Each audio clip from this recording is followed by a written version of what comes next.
You're listening to Talking to Teens, where we speak with leading experts from a variety of disciplines about the art and science of parenting teenagers.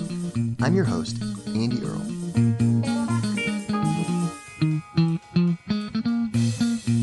We're here today with Shanterra McBride, the founder of Marvelous University, a life coaching and success planning platform for young people, and the author of Love Your Jiggle, the girl's guide to being marvelous. Shanterra's book has some great tips for teenagers on things like friendship and body image and other issues that I think are really important and timely for teenagers today. And she has some great words of wisdom for parents from her experience as an educator and a speaker and leading leadership and development programs for girls and young women. Really excited to talk about all of that and how we can help teens love their jiggle. Shanterra, thank you so much for taking the time to come on the show today.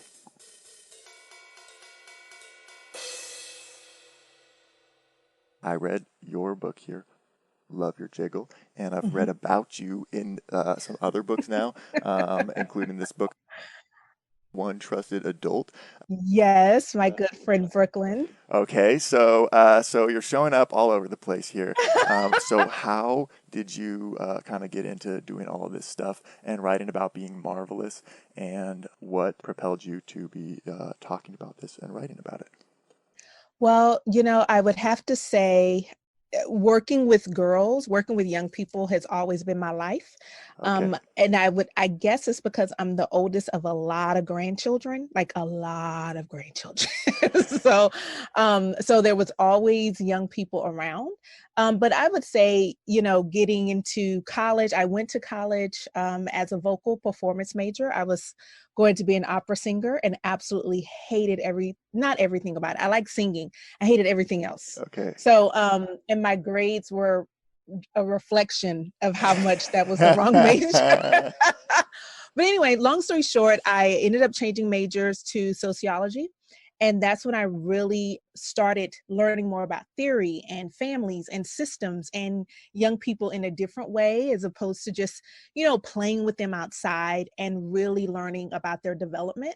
And that just set the road on, to who I am now, and really getting into something that spoke to humanity. And so working with girls here in Dallas a little bit, because right after college, I moved to Washington, D.C. and worked at a high school there through a nonprofit organization. I was an AmeriCorps Vista member, which is the Domestic Peace Corps. And my assignment was at what they would call the worst high school in DC. And I think the school has made a lot of changes since, but this was like late Okay, right. 90s, Small right? So disclaimer, right. Not, yeah, right. I'm just saying, things have changed. It's all good. there's been change. But Yeah. I would say that being there, I was the youngest person at the school, as far as the adults. Wow. Yeah. And I was responsible for getting teachers and the school involved in the community and the community involved in the school. Long way to say Okay. I was the service learning coordinator. Ah, And yeah. I started a girls program there. And that really, Andy, that helped me to see that. And one of the wisest men I know, I trained with him when I was in DC, Theodore Miller, taught me that young people could care less about how much you know until they know how much you care. Mm. Right. And so being in that school, being in my classroom, not really sure what I was doing. I was like 22, 23 years old, but girls would come and sit in my classroom and just talk. And I wasn't a therapist. I wasn't a counselor. I didn't, I was just like, so we're chatting. This is what we're doing. And they, Okay. Yeah. This is and they happening. would keep Okay. showing up. And that really, that set the tone for me. I was like, I must do this for the rest of my life in some kind of way. Yeah. And so that started the whole marvelous movement, as I like to call it. You then have this book, Love Your Jiggle. So then this was something that you felt was like really important or that was missing in other books and something that needed to be said, and why did you feel that? And, what made you think, hey, I've got the answer that people need to this problem? This is it. I felt that we talk a lot to girls about how to be. We talk to girls about And how to how dress. not to be. Exactly, right? So we give a lot of messages to girls. We tell girls, don't wear anything too revealing, don't go out too late, don't do that with your body, don't talk about that. Like all of these don't do's, right? And I felt like girls needed a guide to really walk them through how to be their amazing selves. And you would think that comes naturally if we would just give girls the space to just be. But since we don't, I felt like girls would benefit from having a guidebook on 5 simple rules that would help them navigate middle school or high school. I've had college women read it and they're like, yeah, where was this when I was? So it's one of those things where if they're so simple, but yet when you pull back the layers, they're actually complicated because we don't really talk about them a lot in the public space, especially with girls. But I felt like they needed a guide to just navigate the waters and to promise them they will make it through. They make it through this phase of adolescence, It gets regardless better. of how Yeah. bleak it seems. You will come out on the other side. There's a light at the end of the At the tunnel. end, just it's a long tunnel, but You might lose track of the light for a while. You yes, won't even be able to see it seriously. in there for Oh maybe my a couple of goodness. years, but Oh it my is goodness. there. It is there. It is there.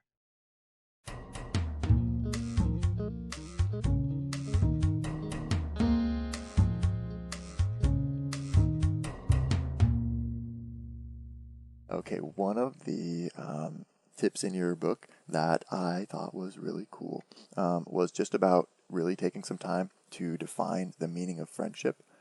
And you write in here that you really wish this was something you did in middle school or high school. Okay, why is that important for teenagers to do? Well, it's one of those things where your friends really define who you are.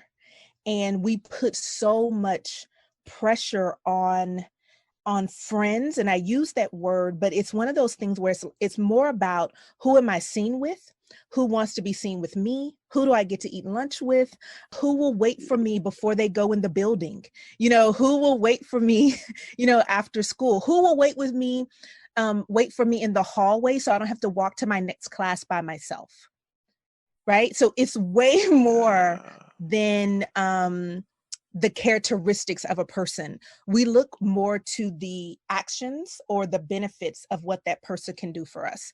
And I think we really miss the mark because we spend so much time seeing who's popular, meaning who is known by the most people, who is the best dressed, who all those things, instead of how do I feel when I'm around this person?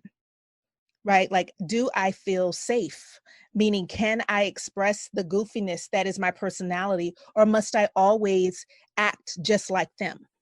Right? Like, I always talk about it, especially with girls, can I just sit with this person and not have to hold my stomach in? Right? Guys don't really know that, but girls definitely, women can relate to that. Like, Yeah. can I just be? And I think if I would have known that in middle school and high school, and I have some wonderful friends from middle school. Few of my closest friends I met in 7th grade. Wonderful, wonderful people. But I Wow. also remember that that that feeling of, is this going to be good for me? Is can I sit with this person, or can I hang out with this person on the weekend, and will that be okay for the look? Because I was new. I went to a new school in 7th grade. And I remember that feeling of, will this be okay? And I just wish that young people really started to think about, what do you want in a friendship? What do you desire in a friendship? And then, is that the kind of friend you are? If you desire trust and honesty, is that what you're putting out?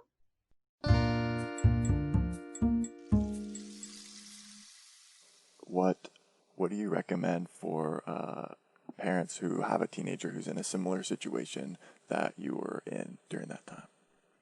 I always share with parents to remember that adolescence is a stage. They will go through it.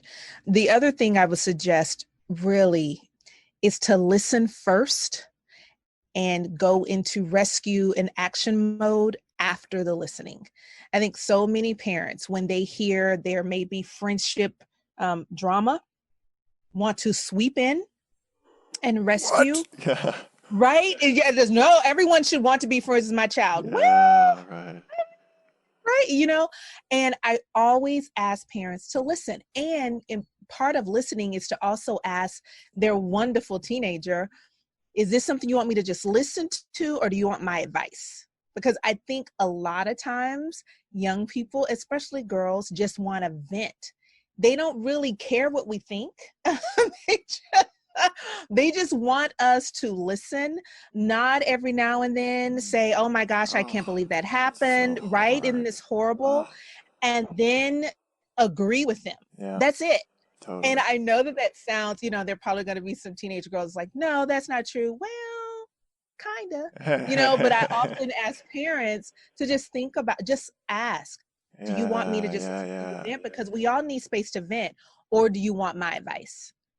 And that, I think, will really help a lot of us get through the maze that is middle school and high school, or the maze that is interacting with other human beings. It is truly, it can be an up and it can be a roller coaster. And everyone doesn't like roller coasters, right? But so, so it's one of those things that we also have to understand. Sometimes friendships are going to have good days, great days, horrible days, but that doesn't mean that the friendship is over. And so Yeah, I really advise parents to listen first, ask if advice is requested before we sweep in and rescue. yeah, yeah, because it might be just a temporary thing that's over tomorrow, and then you're an idiot Most if of you the make this time. huge deal about Most it. of the time. Most of the time. Yeah. And then even asking, are y'all having this conversation over text message? Have y'all had a chance to talk to each Right. other? Those kind of things, because we all know things can be really escalated through Blown text out of because we don't hear proportion. the tone, Yeah. right? Regardless of how many emojis one uses, you still you still don't hear the tone. And so that helping young people pause, that's what I feel like a lot of our jobs as adults is, to help them pause. And so asking them, are y'all having this conversation over text, or is this a phone call? Or now with everything being on Zoom or FaceTime, did you see her face when she was saying this, or are you just reading her words? Just those little pauses to help de-escalate the situation. That doesn't mean that the friendship still won't end or may actually need to end. And I think Yeah, sometimes yeah. parents are afraid of that. But at least it gives us everybody a chance to pause before we jump all the way to the conclusions. I love that. And yeah, I think that's something that we all need. Also, to feel like, to have someone say that, hey, I think you did the best you could, and you're doing a good job. And sometimes that's all they Yeah. need, and they don't really want a bunch of like criticism. Like, they're not at that stage yet. They're kind of like No. still feeling really, unsure about the whole situation, and they kind of need to be like Yeah. first reassured and calmed down. And just, it's really hard to listen to any kind of advice or think about anything deeply when you're in that like emotional state of like, oh no, this thing Absolutely. is happening and it's terrible. So Absolutely. so Oh my kind of gosh. the first, thing you can do as a parent that's so helpful is just like, it's okay, you're doing a great job, I think you Yeah. just did the best you could, like, and Yeah. yeah. And just help them pause. And I mean, and I've also had some parents where their wonderful angel has done something really rude and mean. And Yeah. so, the parent may not need to say, you're doing a great job. The pause may be, that sounds like that was really tough. Or that sounds like, were you angry when you sent that text? Or did something else happen? Because I don't know if I received that. I don't know if I would have been, wanting to talk to you after that. Yeah. But still having them pause, right? I think accountability is really important when it comes to teaching young people how to be friends. And I know, like, I have a niece who's only 9 months old, so she is the most perfect person on the planet. Yep. And I'm already, I'm already thinking about, one day she may not be nice to people. One day she may say something hurtful, and that may affect her friendships. And I will, as her, I'm assuming I will be her favorite person, Of course, I will right? of course, right? So I will have to say to her, wow, Olivia, that wasn't very nice. I still will you hopefully give her space to pause and think, but I just don't want to pat her on the back if there is behavior that we have agreed upon, behavior, how we want to treat other people and how we want to be treated. So that's why I always decide what you want in a friendship and then be that kind of friend. And demand it from other people, or don't accept less than Yeah, that from the people that you call friends. which is so hard. They want to stay in these friendships, and that's why now I'm asking girls especially, and guys too, but to think about, what do you desire and what do you require? Right? Like, what do you desire in a friendship or in a relationship? What do you desire? What are the things that will be absolutely wonderful? But then when you come to your requirements, what are your non-negotiables? What are things Totally. that, Yeah. right, that you will not put up with, that are just, this is not up for discussion? Yeah. And know what those are and be comfortable walking away when those things aren't in place.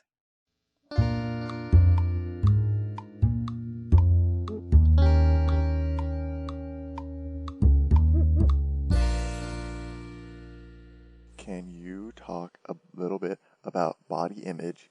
You write in your book that one of the difficult things about it is that everybody seems to have an opinion, and even people in your family, relatives, all will start to make comments, especially as girls start to mature and go through puberty. We get all these kinds of comments happening that people just feel entitled to make because, oh, I've known you since forever. This is okay. Yeah, I can Absolutely. say this. I used to change your diapers. Right? So, Yeah, yeah, yeah. So that gives me permission now.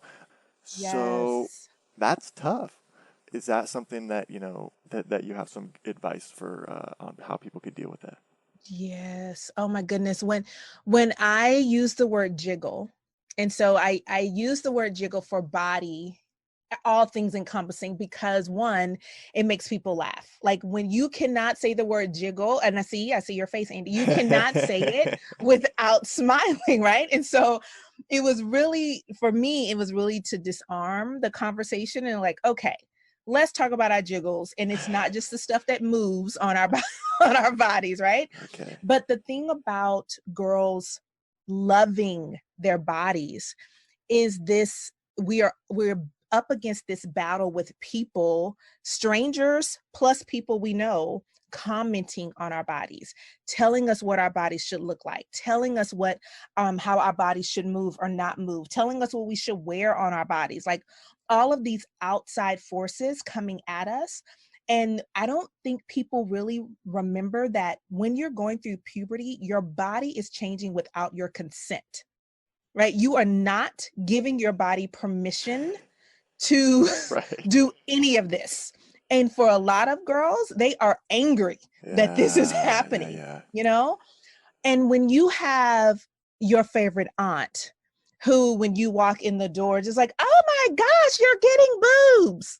That is not what Yeah. you want to hear. Yeah. You know what I That mean? When you feels like a just come in. violation. Yeah. Come on, right? And so for a lot, it is just like you want to turn yourself inside out and Can I just just like, crawl into, is there a dark space somewhere that I can can I just hide? kind of, Can I yeah. hide right now? And Right.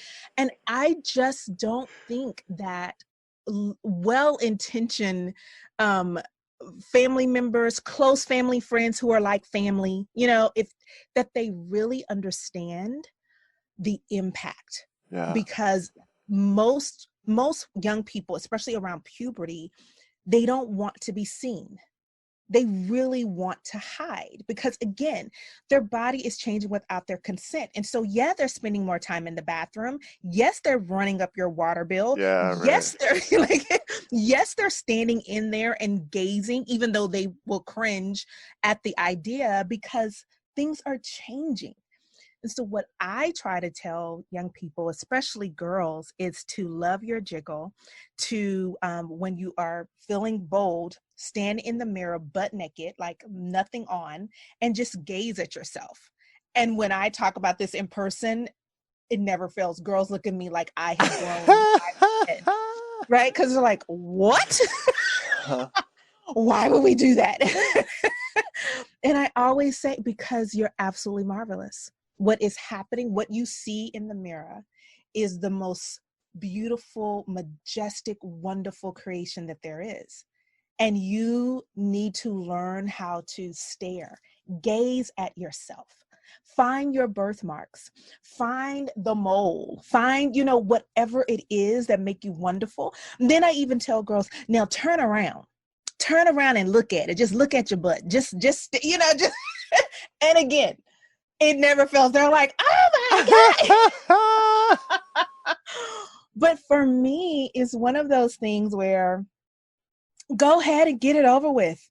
Just gaze, just stare. And I also say this as we, get to chapter 3, I also say this because a lot of times when there's a sexual encounter or an experience, most of the time, some of the times, the other person gets to make comments about your body, about the girl's body. And girls aren't familiar with their own bodies. And so it's so impressive when someone else says, oh, the dimple on your left jaw. And and the girl's like, I've never even stared at myself. They notice that I have a dimple on my left jaw. Well, that's nothing to be impressed with if you have spent time gazing at your own self. Right? Like, so it's not a big deal. When they say, oh, you have a mole on your, the right side of your neck. Yeah, I know. Yeah. Right. So it's instead of giving power, it's understanding once I am so familiar and comfortable with my own self that I get to make so many more decisions for myself than allowing somebody else who basically telling me stuff that if I would have just spent some time gazing at myself, I would see these wonderful things too.